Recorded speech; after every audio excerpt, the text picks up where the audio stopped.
Hi, everybody. It is Friday, November 20th, 2015. This is Radio Tokyo. I am, of course, the most amazing host we ever had, Jonathan.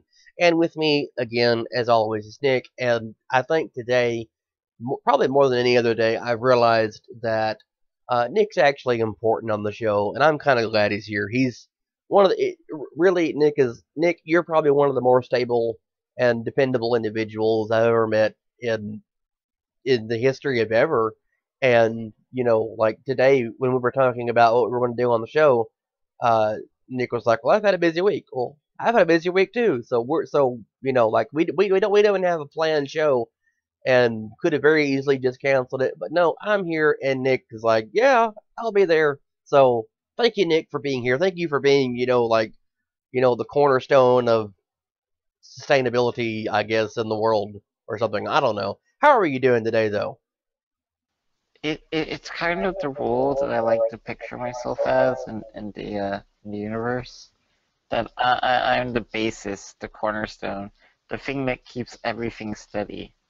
Whether it's for our show, or America, or my family, or I don't know, the Earth. That's what I like to think of myself as. I am the rock that keeps everything steady.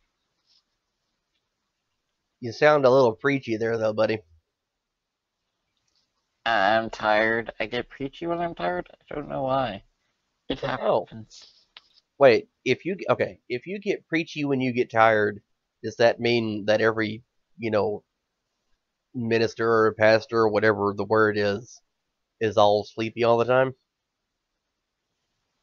I Well, I mean, they are reading a very, very large book with depending on the translation they have with that might put them to sleep. I'm just saying.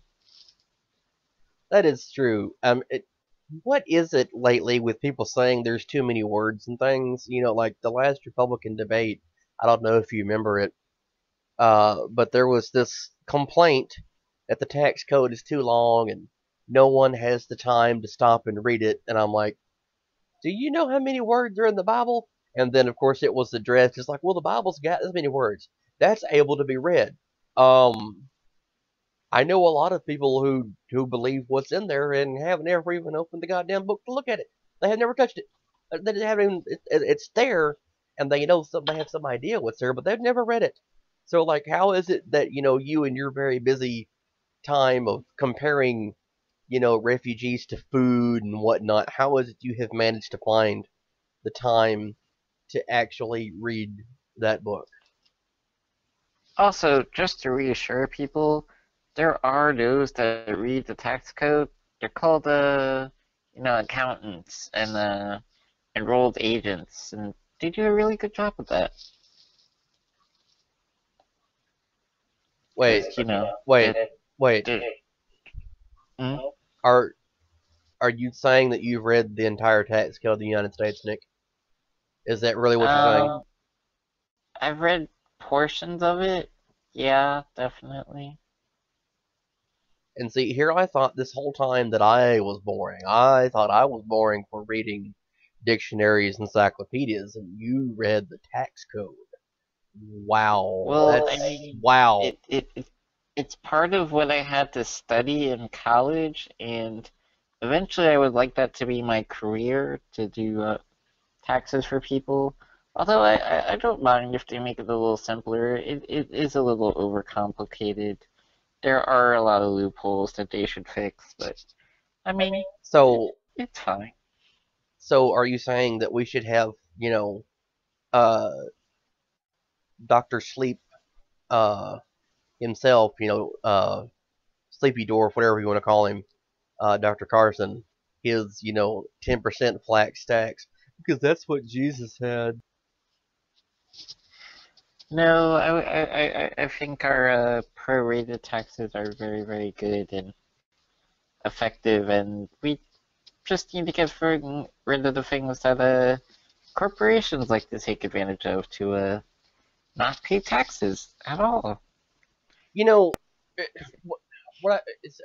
thinking about Ben Carson, I I really don't know how he's so popular. I mean, sure, he's said some intelligent things. Sure, he's undoubtedly, a very, very, very smart man. I mean, he has done shit people could never thought was possible. Sure, but just listening to him talk, I kind of have to agree.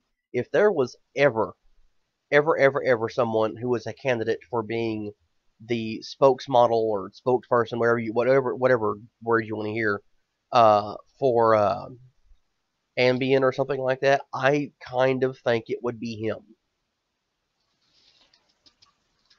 The only thing I can think of, and this is okay. I was actually talking with my mom this morning about because she was upset about Donald Trump saying that he wanted to make a registry of everyone that's a Muslim. Because yeah, that totally worked during the Cold War and the Red Scare and things Well, like I hate that. I hate to break it to Anyway, your mom. I really hate to break it to your mom. Ben Carson supports that idea too. Trump wants to have. Um, I think it's people who are refugees. Like it's specifically, the people who are coming here from Syria. But Dr. Carson is like, well, we need to have all the Muslims registered, all of them. And I'm like, um, the last time there was a national registry of someone that everyone was afraid was going to kill them or hurt them was Nazi Germany. Is that really what the Republican Party is leaning towards now at the national level? I mean, we've discussed before Donald Trump and his little tiny bits of insanity and how he seems to sound a lot like Hitler, a lot like Adolf Hitler sometimes. Uh, and it's just surprising to me to hear that from Dr. Carson. I'm like, out of all the Republican candidates, out of all of them, except for maybe Rand Paul, I actually like Ben Carson. I could consider voting for Ben Carson. Granted, he says some wholeheartedly dumb shit. He really has. And kind of listening to him kind of just makes you fall asleep, over and over again. I mean, because he's really patient and really this, and he kind of he sounds like a doctor or like a professor, there, and I get that there's it's no excitement. There's no there's excitement not. in his There's really voice. not. And I get, him doing it because it's intentional. I mean, he's used to being a doctor and having to explain shit to people that they're not going to understand. So, so I get, well, I'm Dr. Ben Carson and I'm voting for president, and I'm just falling asleep here listening to him. And it's a little bit depressing. So, but I was surprised to hear from someone who is considered to be one of the most um, intelligent people in the United States right now. I mean, like I said, he Well, he is. I mean, he's not a stupid well, man, but going back to what I was saying, um, um, basically about Donald Trump, and we were talking, and I was saying, or she was commenting on how ignorant he was, and my response is that he's not ignorant. He's actually being very smart and very manipulative. And we've talked about this before. The Republican Party is heavily divided, incredibly divided. And the only very cohesive and strong faction that exists right now inside of it is the Tea Parties and the very, very conservative right. And, well, that's all you need to win right now. It's literally all you need to win. You don't need the moderate Republicans. You don't need the liberal Republicans. Um, you just need the far right because everyone else is divided amongst themselves, fighting for scraps at this point. well, see, It's the reason that the Tea Party could bully the, the House and Senate earlier. the thing that's really bothering me, really, really genuinely bothering me, and I think if we had to settle on any genuine topic this week, I think it would be how the world's seemingly gone just in fucking insane. I mean, this past week, holy shit. The bombings in France a week ago today. Then this morning there was something like 100 people that were held hostage, and I think 30 of them are dead. And then there was the bombings in Beirut. There was bombings in Baghdad. All this Somehow crazy this shit going thematically on. fits with somehow this thematically fits with me playing Fallout 4 lately, which is really sad. It is like That it is weird. I mean, like the day, what was it, like the day after Fallout 4 is released, the world just goes insane, and I'm like, holy shit, really? Are the people who are keeping, the world together the people who are now off playing Fallout for a couple of days or a couple hours, And I'm like, well, this week, World of Warcraft has amped up its game, so like there's people there that are going to be busy, and then Blizzard added in a an Overwatch beta this week, and there's more people that are not going to pay attention. Like, what the hell is going to happen when all the gamers and all the the smart people are all playing video games and shit? Like, what the fuck? clearly video games will be the downfall of our society, but not for the reasons that people thought.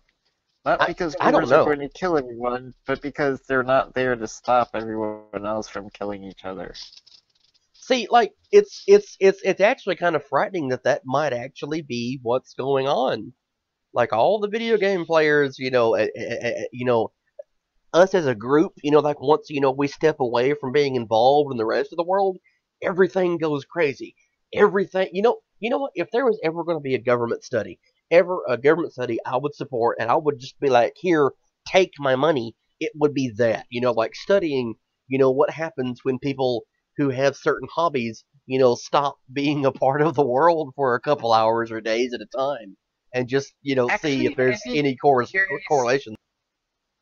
I'd be really curious if Japan has done these studies because they've actually, I believe, closed or taken the holidays for the release of some video games sometimes. They do. They do. I heard of it too, but like it really bothers me, because I mean, like if the world has really gone crazy, I mean, this past week kind of shows it. I mean, like I'll I'll be honest with you, you know, I'm an atheist. I've discussed this before. I don't believe there's an afterlife. I don't believe heaven or hell. I'm not really convinced that there's a God or gods out there. I think it's just here on our own. But this past week, just thinking about the insane shit that's gone on and knowing, okay, for example, I was having a conversation with a friend of mine yesterday. Apparently, ISIS or IS or the Islamic State or ISIL or Daesh or whatever the fuck their name is this week, I don't know. Uh, Yeah, they apparently have a magazine, like an actual printed magazine.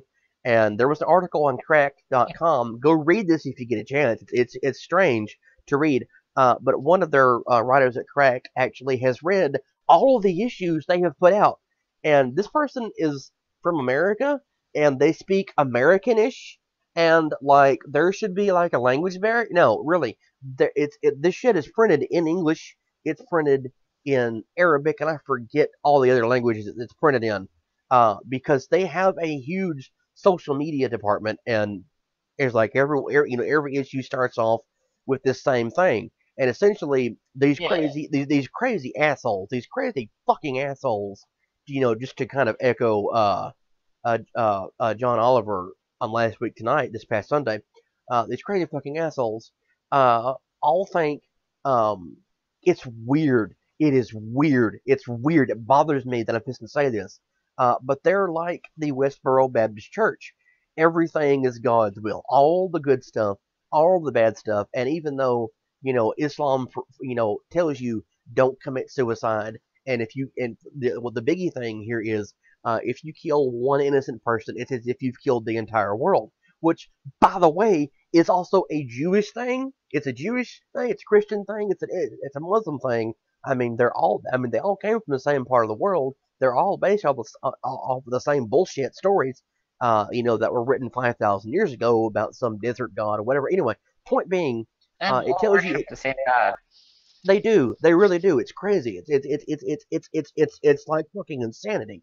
But uh, they say you're not supposed to kill an innocent person or you've killed the entire world. Don't commit suicide and stuff. And the Islamic State does that. I mean, they are so fucking insane that every other Muslim, whether they're moderate or whether they're extremist, are looking at them and saying, "Hey, no, you guys are out there. You're way. I mean, when Al Qaeda, the people who hijacked planes and flew them into the World Trade Center, tells you that you're crazy, you might be crazy. You might just be crazy. I mean, all the crazy Republicans, all the crazy Democrats, every crazy person in the United States, and France, and Germany, and Australia, everywhere else in the world is looking at these people and they're like, no, fuck you. You're insane. You have gone crazy. I mean, and they have, and their magazine kind of shows this. I mean, it's a literal like a 40 to 60 page magazine, and there's like 8 or 9 I forget what it is, but you can find it online. You can read it, and it's insanity, and it's like everything is something God did, and I'm like, okay, these people are crazy. But at the same time, like I looked through this shit. I didn't read all the magazines, but I looked through it, and it's in English, and I was reading it, and I'm like, God damn, this stuff makes sense. They're saying sensible things, like we need some doctors here. We need some taxpayers. We need some money. We have all the guns in the world, but we want to be an individual country. And I'm like, you know what? If these people were not actively murdering people, we're not trying to kill everyone and trying to force, some bullshit desert god prophecy to come true, which, by the way, that's their whole goal. All this time, it's been like, well, they just want to watch the world burn. Yeah, they actually do. There is a prophecy, and their magazine is named for it. It's called Dabiq. In Islam, it's essentially one of those end of the world battles, like Armageddon in Christianity and Judaism. Uh, it's supposed to be this place where there will be this big fight, and God will essentially turn all the enemies against him into pillars of salt, and then his army wins, and then Jesus comes back like the next day. And it's kind of like reading, the Battle of Armageddon. Like there's a big valley. The army for the Lord and the army against the Lord are going to come together. They're going to fight it out, and God's army is going to win. And it's like, how many times is going to happen? Apparently, it's going to happen twice now. One at Dabiq, which is in Syria, which is their headquarters, by the way, and two, it's going to be in Armageddon in Israel. So it's like, these big, huge end of the world battles are going to happen, and then peace will reign. And ISIS, whatever the hell you want to call them, is actually trying to direct the rest of the world to that. And I'm like, you crazy people have been saying for years, years, and there's people who predict the end of the world. They're like, it's going to happen this day. Oh no, we meant this day. Like you're trying to figure this shit out, and just in my own readings, from Revelation and the Gospels and everything. As an atheist, you can figure out, roughly the time period Jesus is talking about. There's a passage in Matthew. He talks about uh, a fig tree not bearing fruit, and he says 1 generation later. Well, the fig tree is generally assumed to be Israel, the people, the Jews, and if you think about it, it's been like 60 years since World War II. When nearly all the Jews were exterminated. So if we're talking about a tree bearing fruit, and the tree is the nation of Israel, and the fruit, the figs themselves are the Jews, well, then there's more Jews now than there ever were. So a generation biblically would be 100 years. So that means 100 years after World War II, which will be within our lifetime. We're like 30 years, 34 years away from that. Okay, I can get with that. I can understand that. And it's like ISIS is essentially saying the same thing. They're like, this shit's going to happen. There's going to be the end of the world, and I'm like, my God, these people are insane. They have lost their damn minds. But reading it, and all the shit going on this past week has kind of made me realize I understand what the Christians are worried. I understand what the Jews are worried about. Everyone who thinks there's going to be an end of day battle, I kind of understand that now. And it's weird to be able to empathize with people I can't fucking stand and I think are going to just kill everybody around them. I okay.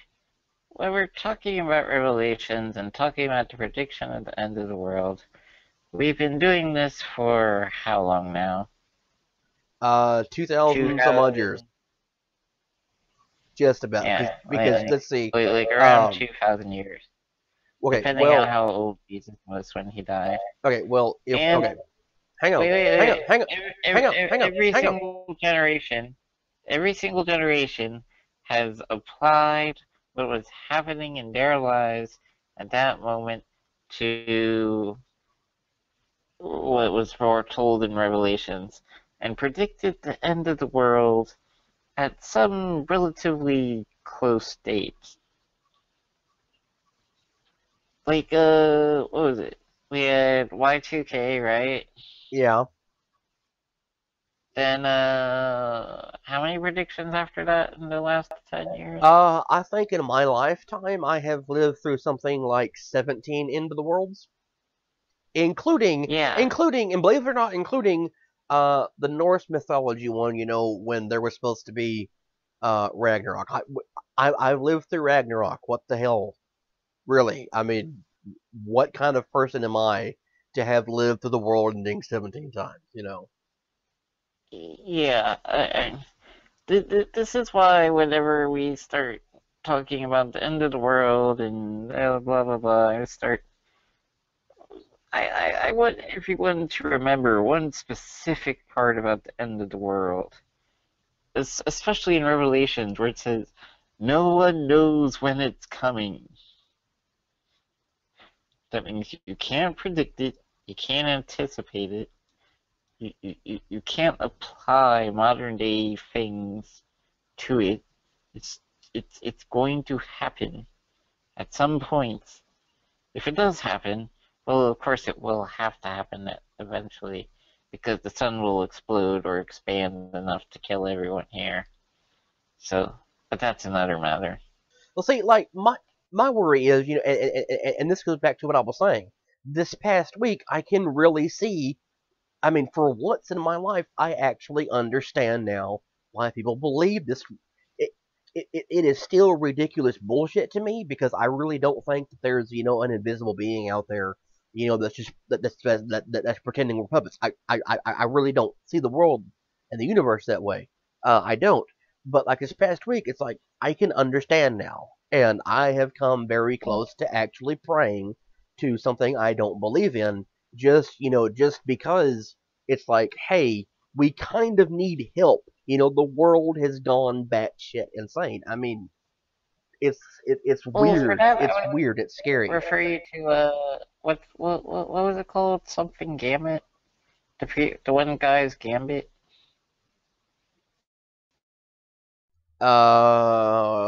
Try to remember what Uh, you're talking about. the preacher that was saying, does it really actually hurt you to Oh, pray? oh, oh, Occam's razor. Is that what you're talking about? I think so. No, Yeah, no, yeah, no, yeah, no, no, no. Wait, no, no. You're talking about Pascal's wager. I'm sorry, Pascal's wager. Pascal's yeah. wager, for those of you who don't know, is essentially uh, you can believe in God or multiple gods, whatever the rest, you know, for the rest of your life, and you can die, and you can be wrong, and you'll have lived your life that way. The other option is to deny it, you know, to deny its existence for the rest of your life, and then you die and find out it's true. And uh, essentially, the wager is that it's better to err on the side of caution and believe in this, you know, invisible being or beings, whatever, being out there, and then, you know, you're better off because, you know, if you're dead, you're wrong. So what? You're dead. But if you're wrong your entire life, well, you've lived your entire life that way. And if you follow religion, you know, you find out they're going to be pretty goddamn pissed off at you when you're dead. It's like when you're dead, you know, you're in trouble. But like to me, I don't, I Well, don't, there was also the argument that uh, actually believing didn't hurt you in any real way. Um, and I mean, that's not counting the manipulation of the church or uh, giving money to the church or the church's influence. That's, I think, beyond the scope of the argument, really. well, but see, here's the Uh, thing. Here's the thing. And the events this past week have essentially made me double down. Like when Paris was attacked, I was like, you know what? gloves are coming off. I'm an atheist. I don't believe in God. I don't believe in Jesus. I don't believe in the virgin birth. I don't believe in all this ridiculous bullshit. I really don't. And I'm not saying it to hurt anyone's feelings. I just don't. And this week, 140 people died, 130, whatever it is, in Paris. I think it was 130 now. Died in Paris because some crazy motherfuckers believe the words that were written down before any of us were even thought of, and they Well, take that shit to I heart. wouldn't even say Uh, that. I would believe, I would say that, see, and here's, and perhaps here's the counter argument to Pascal's wager, is that, man often manipulates, what is, uh, said to be the words of God for their we own do. motives.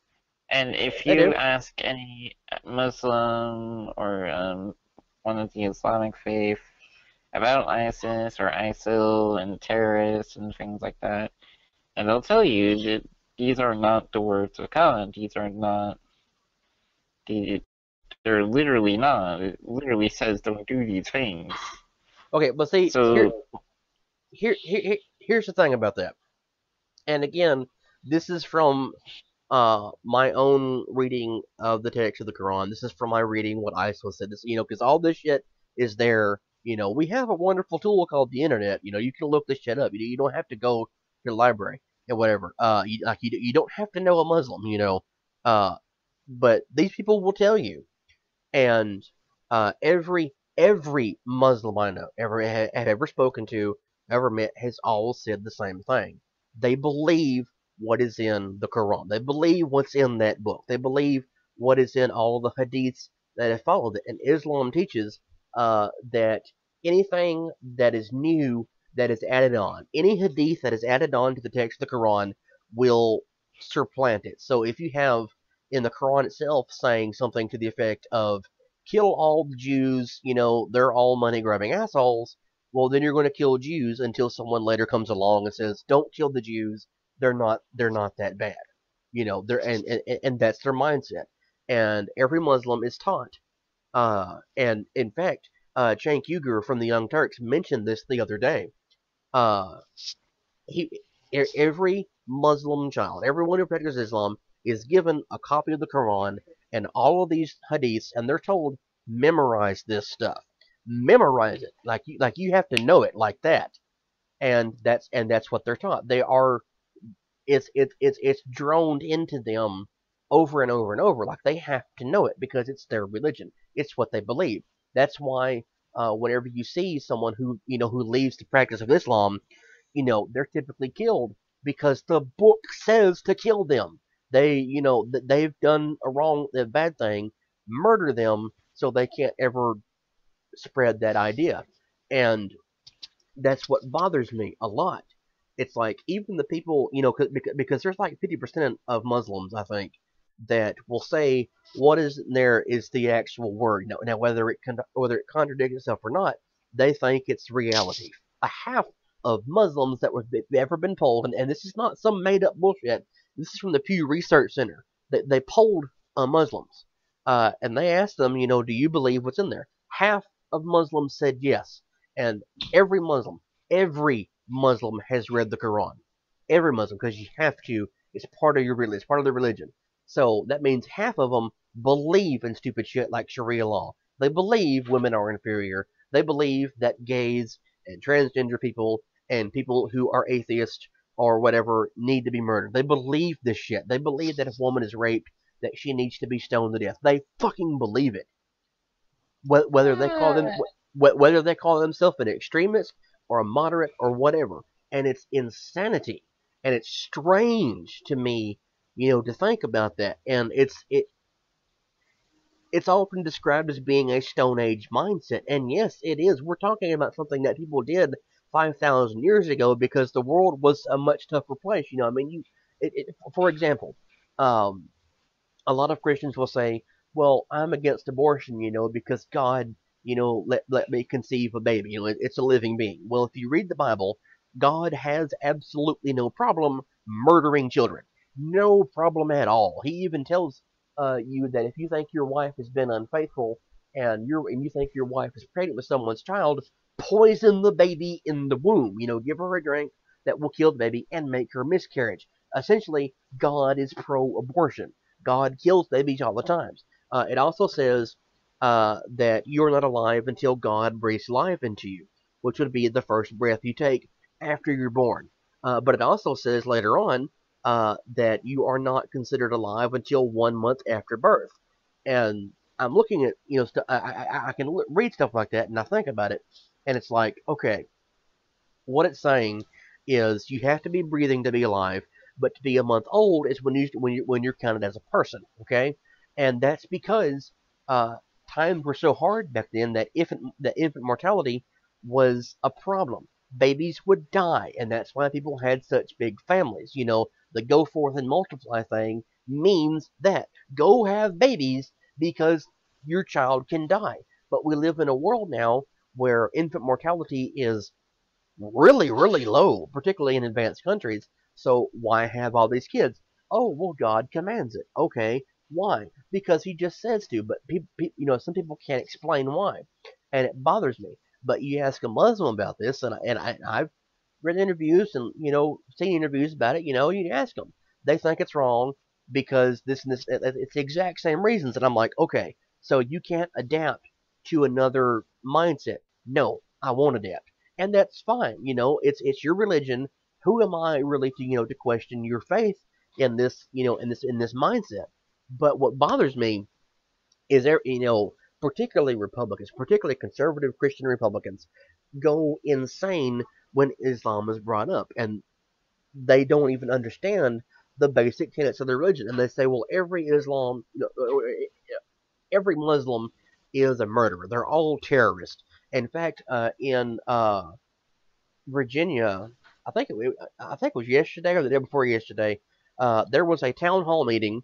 A mosque there wanted to build a new facility. They were going to pay for it. They were going to make sure all the zoning and everything was correct. And they went for a city and they had a town hall meeting, you know, before City Hall, and they were going to address it. And they were going to address some of the concerns of the public. Someone stood up, accused this person here. He told him to shut his mouth. He didn't want to hear what he had to say. It was all lies. All Muslims are terrorists. And I hear shit like that, and I'm thinking, okay, I have a working understanding of Islam. Like I am not a Muslim. I'm not a practicing Muslim. Uh, Probably never will be in my life. But I understand, some of the basic tenets of Islam. This man is a perfectly reasonable individual. He has clearly taken, the good portions of the Quran, like a lot of Christians will cherry picking. They pick certain things and they ignore the bad things. Okay, I am 100% in favor of that. I would rather someone do that than to say everything in here is the truth, because I'll be like, here's a rock, why don't you start hitting me with it? But no, this man stood up. I mean, like I said, perfectly reasonable individual, nice guy, very moderate person. Would be someone you could have a conversation with and you wouldn't be afraid of. And he was attacked for it. And I think about how people get angry and without even understanding anything about their religion, and they just start hurling insults at them. And I'm like, do you realize that it would only take every Muslim on the planet killing 3 people for them to completely control the world? It would take every Muslim in the world only has to kill 3 people, and they win automatically. They cannot all be that bad, and that bothers me when you start talking about Wait, the did it refugees take from that Syria. happening? Do what? How many Muslims are in the world now? There's about a billion, little over a billion, and No, there's there's more than that. little over a billion. Yeah, they're about a seventh of the population of the planet. No, no, no, no. There's more than that. No, no, it's about a billion. That's it. It's just, No, no. I mean, it's the second largest religion on the planet, because I mean, a seventh of the population is Muslim, and they would really only have to kill about 3 people each if they really wanted to control the world. That's all it would take. That is all it would take. They cannot all be that bad. And looking at what particularly the Republican presidential candidates, and Louis Gohmert and everyone else that are saying about it, it's insanity. It's insanity. It's like these people are all murderers. We can't have them here. And I'm like, in 1939, we turned away a ship with 1,000 Jewish refugees from Germany because people looked at them and thought they might be Nazi sympathizers. And this was after people like Albert Einstein had come here. They had come here and told us what was going on. I mean, Hitler wrote a book about it and said what he was going to do in the 1920s. It was a worldwide #1 bestseller.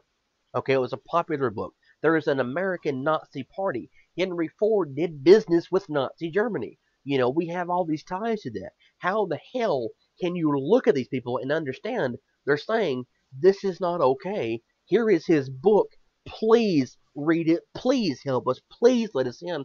And supposedly, one of the people that we turned away was Anne Frank. Now, I don't know for sure. I have not seen a passenger manifesto or whatever. But if Anne Frank was on there, the world knows Anne Frank is dead. We all know she's dead. But at the best estimate for what happened to all of these 1,000 people, these 1,000 Jews that were on this ship that came here begging for help, is 90% were executed by the Nazis. 90%. Keep in mind, this was just before Kristallnacht when this happened. This was just before it. They all go. They're sent back home. They have to go back to Nazi-occupied places in Europe, and 90% are executed because the United States, being the good Christian country it is, would not help them. And that bothers me with the Syrian refugees. It's like there's hundreds of thousands of people that are fleeing Syria because if they go back, they will die. They will die. There's no question about it. No ifs, no buts, no candy, no nuts. They will be executed if they go back. I mean, it's a massive civil war. No one really likes one another over there, and no politician seems to have the most basic understanding about it. And it's crazy. It really is. And then, like I said, a bunch of times now, the events this past week have really opened my eyes, and I'm trying to learn as much about it as possible because there has to be a solution. There has to be a solution other than sending people back to die. There has to be. Yeah, it's called taking them in and fixing the war in Syria and Oh, ending ISIS. oh, but see, we can't do that. We can't do that at all. Well, why can't we do that? Well, here's the thing, and I'm just to do this as bare bones as possible. Okay, um, Bashar al-Assad is an asshole. He is a fucking asshole, and he should be out of power. But he is backed up by Russia. Surprise! Uh, Vladimir Putin supports him. Now, Vladimir Putin is against Iran. Okay, uh, Bashar Assad is against Iran. The United States is also against Iran. The problem is the Islamic State wants to kill all Sunni Muslims. They want to kill Iran. I'm sorry, Shia Muslims. They want to kill all the Shia Islam protectioners, and that is the state religion of Iran. So they're against Iran. So the people supporting Assad is against Iran. The people who are against Assad, which is us, are against Iran. And ISIS is like, see Iran over there? Fuck those people. So it amuses me, like Bill Maher said last week, why not just let all of them fight one another out and then we'll take out the winner? You know, like whatever country decides to Well, murder everyone else, let them do it, and then we'll solve the well, problem in there. actually, we're kind of seeing the reason that you don't do that, and it's quite simply because, well, you now have millions of refugees fleeing for Europe. You do, and it's crazy. And I'm like, you know, I have a lot of friends who are conservative Republicans. I don't make a secret about that, and I love them all. I respect them all. They're all wonderful individuals. But they seem to say some insane shit. They're like, well, we need to turn the Syrians away. Why? Because they're Muslims. Why? Well, Islam is not okay. Okay, I'm an atheist. I can agree with you on Islam not being okay. I'm sorry. I have problems with a religion that tells you that you should stone a woman to death because she was raped. I have a fundamental human problem with executing someone because they were assaulted. I really do. Um, so I can get how you don't like it, but saying that all those refugees, they need to be vetted more than anyone else. Okay, well, it's going to take 2 years for them to get here in the first place. 2 years, even though, by the way, hint, hint, some of them are already here. It's going to take 2 years for them to come here. And like, well, we need to stop them. We need to have a stronger border. We need to treat them like they're going to do the Mexicans. We have to make them come here. No, a political refugee in the United States already has a tougher time getting here than someone who immigrates here. It takes longer for them. And then there's these insane things. Well, the shooter in Chattanooga, the guy that shot the Ford Hood, everyone else, they were all political refugees. So what? Okay, if you want to make that argument, that's fine. We'll make that argument. But the reality is, not all of these people can be that bad. Not all of them can. I mean, granted, they have the same, religious set of religious beliefs, and I get that. But they're not all murderers. They're not all crazy people who want to watch the world burn. And that's the most difficult thing I've ever had in my life trying to convince someone of. They cannot all be that bad. They cannot be. And it is better to err on the side of caution and let 10,000 people come here and say, hey, we're going to help you, rather than, shun you and let you die. Because, like I said, if we send them back home, they will die. 10,000 people will die. They'll either die in Syria or they'll die over somewhere in in continental Europe. They will die. That's it. They will die, and it will be a repetition of shit that happened in World War II when we sent 1,000 Jews home. It's going to happen again. And to me, to have candidates like Donald Trump, stand up there who we've already discussed is very very much like Hitler. Listening to him say, well, that's what we need to do. We need to put them in special camps. We need to have a database of them. We need to monitor them. They even need to wear a special ID badge. God damn. It's like Hitler versus Hitler. And no one wins when Hitler fights Hitler. To me, I mean, the way I think about it is,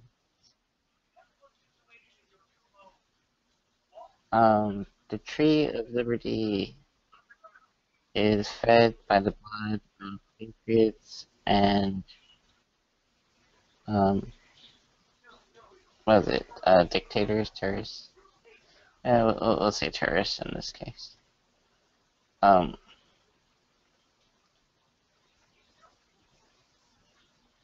Bringing the refugees does take risk. It does.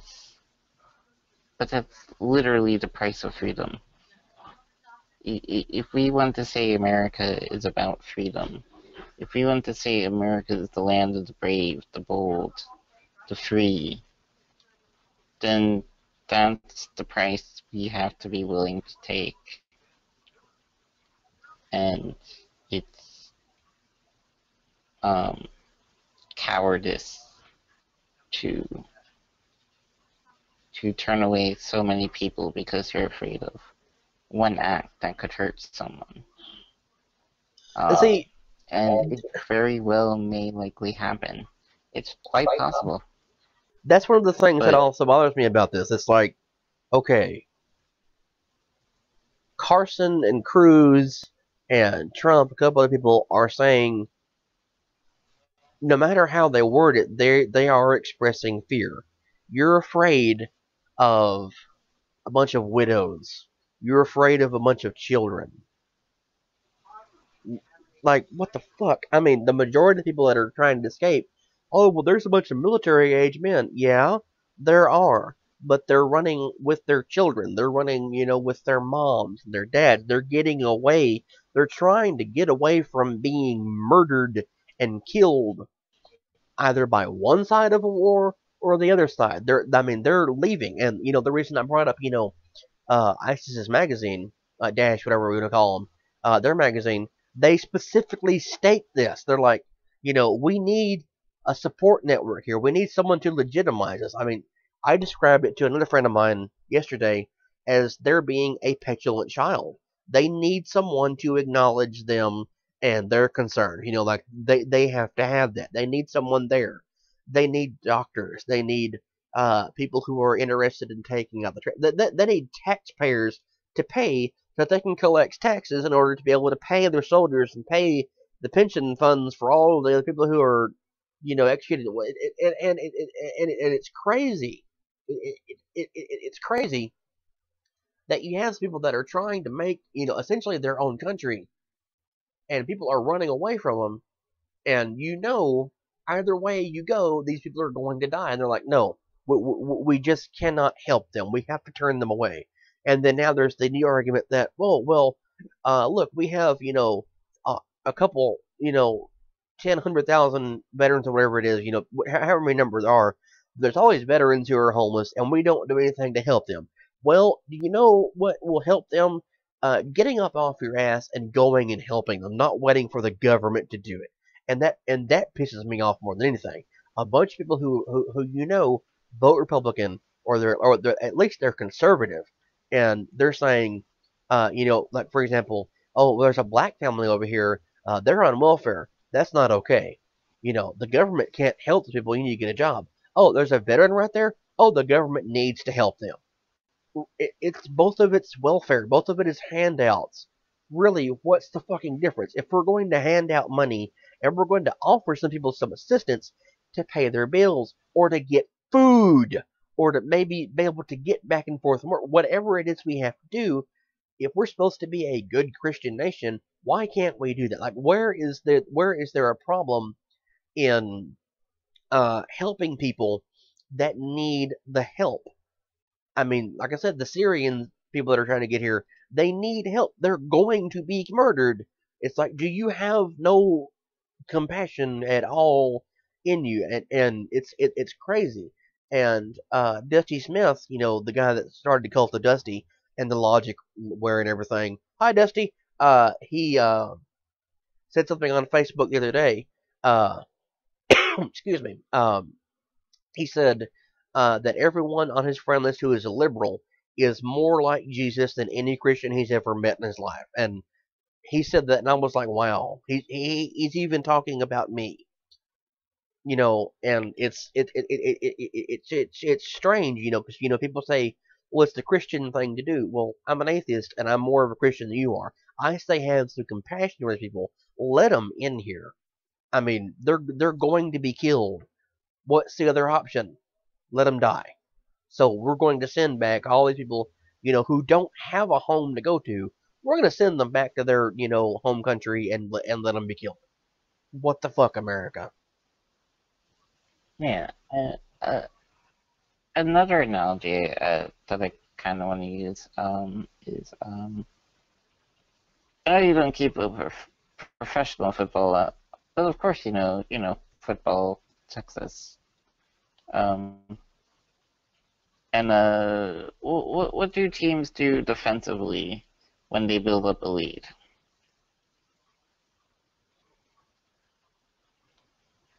I don't keep track of football, so why are you asking me this? You're the football fan. Okay, okay. I'll explain this now. They do something called the prevent defense, right? Where they send all their people way back to make sure that, nothing bad happens, right? Which sounds like a good idea sometimes, right?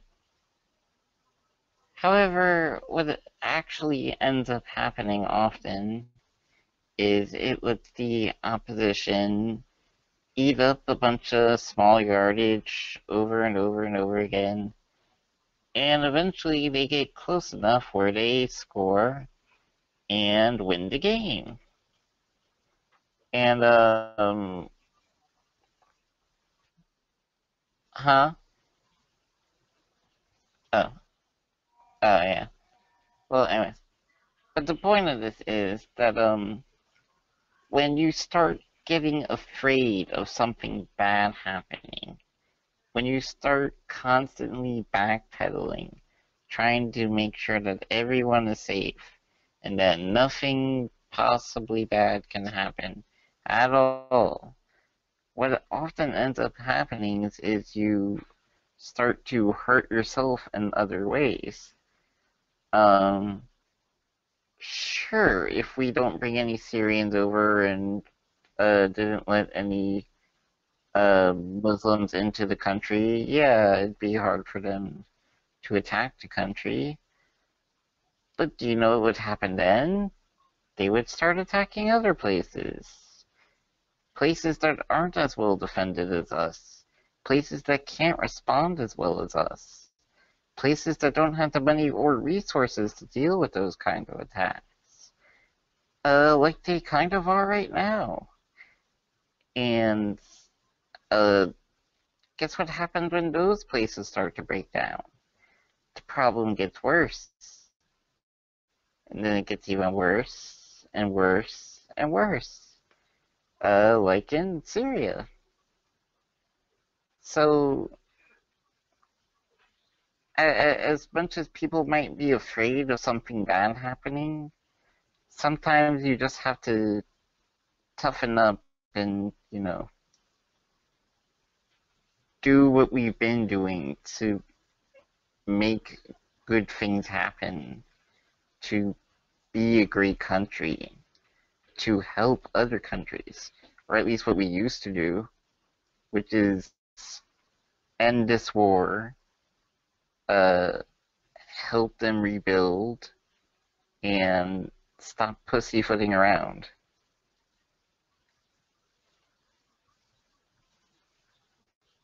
Pretty much how I feel. I mean, it's it's just crazy. It really is. I mean, that's why I think this past week the world has just gone mad. I mean, people have just gone out of their damn minds over all this stuff, and it's Oh, like it's not the world has gone mad. It's just the world is repeating itself. It's kind the of endless it's kind of waltz. scary. But I mean, when I think about it, it's like growing up, I never imagined the world would essentially be on the brink of another world war. I never possibly imagined that. I never did. I didn't think it was feasible. And it's like, this same shit's happening again and again and again and again and again and again. And here we are. We have people who are trying to get away from being murdered by people, and the people who are doing the murdering are like, please turn them away. Please don't offer them help. Like ISIS is essentially begging us to disenfranchise all Muslims in the world. Like they want us to do that. It's part of their plan. They want to look at someone who practices Islam and say, "No, you're a bad person." Because what happens when they do that, and this is how they're able to recruit. This is how they recruit, by the way. Uh, the first people they go after They have are the first people they go after are the widows, people who have been killed. Then they go after the children. Then they go after the parents people who have been killed, whatever. And they reach out to people over the phone. They tweet them. They message them over Facebook, whatever. And they're like, hey, you know, no one else likes you. We like you. Come to our side. And it's like the most effective thing you can possibly do is show some fucking compassion for somebody. And it's weird to think about. Compassion. We tend to think compassion and empathy is a good trait to have, and it is. It's wonderful to be considerate and kind and respectful for the people. But it's another thing to realize that that exact same function can lead people to great evil, and that's essentially what the terrorists are doing. We are I'm not helping them even sure win. I would say that. I'd say I would argue it's the lack of compassion It's that not though. leads It's to it's that. not. And No, no, see, no. It's the lack of our compassion. When they come to us and they ask for help, and they uh, and we turn them away, we show them no compassion. Then yeah, where else do they have to go? well, see, like another thing that That's not compassion from them. That's saying you have no choice. We're your only, literally the only option you have because no, they turned you no, away. no. See, here's the thing. It actually is compassion from them. The reason is, um, Islam tells you to give 20% of your yearly earnings, whatever it is, to help the poor, to help the needy, to help the widows, to help the children, to help the sick. You're supposed to, it is a commandment. This is something that every Muslim is supposed to do. They have to give back to the community. They have to. And ISIS has done a remarkable thing with some of their money. They have built hospitals, they have built schools, they have given people Yeah, we jobs, talked they about have it. done this, they give pensions to the widow. I mean, this is stuff that even Osama bin We Laden was talked doing. about this before. We talked about this before when we were talking about the war in Iraq and Yeah. how we Uh, didn't build hospitals, we didn't build schools, we didn't do the things that were needed to solidify the country. yeah, they're very good at the winning of hearts and minds thing, and they play that card like it's the only card in their deck. They play it It is. hard, and they're able to reach out to people, who have been disenfranchised, who have lost a family member, who are sick or whatever. Like, here, we will help you if you help us. And that's how, initially estimates were, they had maybe 10, 15,000 people. No, they have more like 200,000 or 300,000 people on their side, and they're getting more and more and more. And it's like, what we need to do is use that against them. Be nice to people. Be friendly to people. Just like, for example, what happened in France this past week. There was a man. He was a Muslim man, and he stood on a street corner, blindfolded, with a sign, and the sign says, "I'm a Muslim. I've been called a terrorist. But I trust you. Do you trust me? If you do, please hug me." That was the sign. And for hours, he had a line of people who were hugging him. And like 2 days or so after the attacks, while French officials were still tracking down the terrorists and still trying, to find all of them and kill them or whatever they had to do, to stop the problem. Uh, France upped the number of refugees they're welcoming in. They're killing kindness with kindness. And I mean, I've said multiple times now, all the guns, all the bombs, all the planes, all the tanks, whatever, is not going to solve this. It's not. You have to fight ideology with ideology. And that's really the only solution that I think that there is here is be nice to these people. Listen to what they have to say. Be respectful of what they have to say. Not that you have, to support it or even agree with them, but at least, give them the common decency to hear what they want and then say, hey, this is our. I mean, diplomacy works.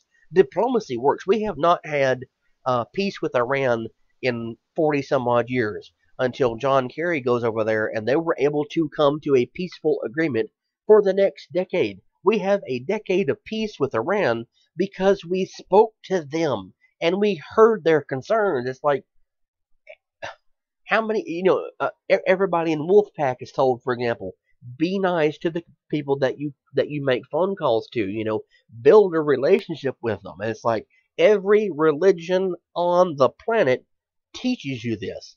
Be nice, be compassionate to everyone around you. Listen to what they have to say, work with them. So, like, why is it such an, just this far out idea that these people who we all agree are assholes, we all agree they're terrorists, we all agree, they don't need to be allowed to continue doing what they're doing. Why is it so much of a stretch of the imagination to speak to them and try and come to an understanding? Because people don't understand that guns are just a band-aid. They're just something to stop the bleeding, which is fine, which is necessary sometimes, but it doesn't solve the problem. It's not the stitches that sew the cut back together. It's not the antibiotics that keep it from getting infected. It's not the end solution. It's just a band-aid. It's not going to fix things. When we went to Iraq and we basically blew the country up, um, for no reason, by the way, but that's another matter altogether. Um, we we just put a band-aid on it after we blew it up, and we're like, there, you're good now, right? Yeah, Yep. sure. We didn't rebuild the infrastructure. We didn't help them along. We didn't build up hospitals, build up schools. We could have turned Iraq into an amazing country. We really could have. If we had taken the time, the money, the effort, instead of just worrying about killing the bad guys, and instead helping them to become good guys, then yeah, we would be in a very different position right now. A very different position right now. One where that attack in France might not have happened. It's kind of a strange thought, but it's It's not strange at all. It's perfectly logical. no. I mean, like it's strange, thinking the way the world is. You think that people cannot be reasoned with, and sure, that's probably true. Maybe I they I can. I I've Know. never thought that. I've always thought they can be reasoned with. Well, see, You can reason with anyone. see, maybe they can't be. I don't know, but the reason No, I don't, the they reason I don't can know, be. the reason I don't know is I am not in a position to where I can, speak to someone in that group and say, hey, can can we just sit down and have a conversation about what I think needs to happen and what you need and what you think needs to happen? It's like, no, we can't get that, and it's. I know I said this a lot, but I'm gonna say it one final time because we're about an hour in the show now. It's crazy, I mean, really, I guess my final thing I want to say is give peace a chance. I mean, what's the other option? More war, more death. Now, I'm not saying, I'm some kind of modern hippie. It's just I have spent half of my adult life in a world that is at war with itself, or it's about to be. Dangerously close to it. And it's like religion versus religion, race versus race. And it's like, just stop. I mean, and I think one of the most beautiful things to have come out of Paris, the Paris attacks, is people are now banning, like we're like, there's these big articles about why it is everyone's switching their Facebook picture, to have a French flag on it was a good thing. People were like, well, you can't do that. Why don't you have some nationalism? Why don't you be concerned about this, concerned about that? Well, there was an article I read last night from Big Think, and it said that Paris essentially represents life. It represents that rebellious spirit against whatever it is trying to be, trying to be an oppressor and keep you down. So, like, the colors of the French flag represent freedom. They represent lively, they represent having a good time, and that's really how France carries itself out. Like the day that World War II ended, all the French people were drinking, champagne. They were all flying their flags, and I know that's what happened because I actually I took French when I was younger, and my teacher had escaped Nazi occupied France. She was a little girl when all that stuff was going on, and she'd tell you about it. Her family hid away a tricolor flag, just waiting for the day the Nazis would go away. And it's like all the suppression ended, and it was boom, life was back to complete normal. Now it wasn't, full normalcy, but they were going back to being a family. They were able to have their lives, and you saw very quick. I mean, that day of the shoot, well, that night rather, after the attack on Paris, everyone was just like, "Hey, we're all good. This is France." Even Charlie Hebdo has their new cover. It's a Frenchman who is really he has bullet holes all in him, and he's drinking champagne, and like and it's flowing out of him out of the hole, the bullet holes, like you'd see like in some kind of cartoon or whatever. And the headline says, "Screw the terrorist.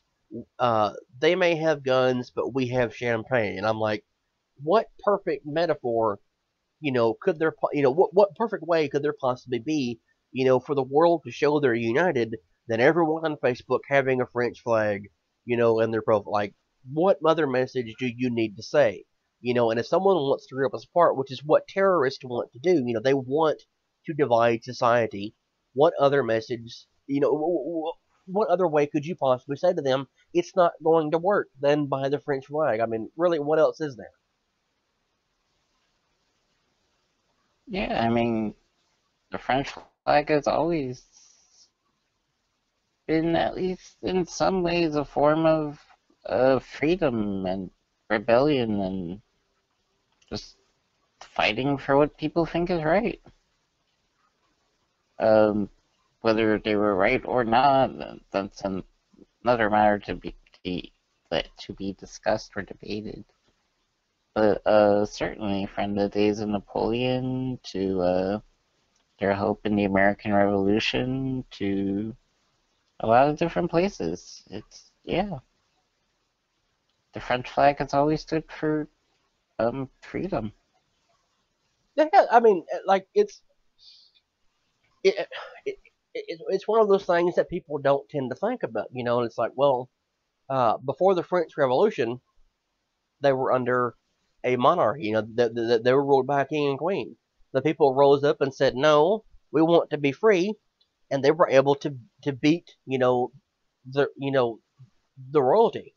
The They royalty were the comes back, first takes everything over. They were the first European country to do that. Yes, yes, they were. Um, and they came back. The royal forces came back, were able to take over the control of the government for a few years, and then they were overthrown again. And France has gone on. Now you can make all the jokes you want to about how the French are lazy and how they're incapable of fighting a war, and like the shortest book in history is all the French heroes, and whatever the hell you want to say. But the reality is, France has been, since it became modern France 200 some odd years ago, just like the United States. It's always been this country that stands against the indignity and of oppression, and I like that idea. I like that idea, and it made me happy, to change my flag, my profile on Facebook to have a French flag.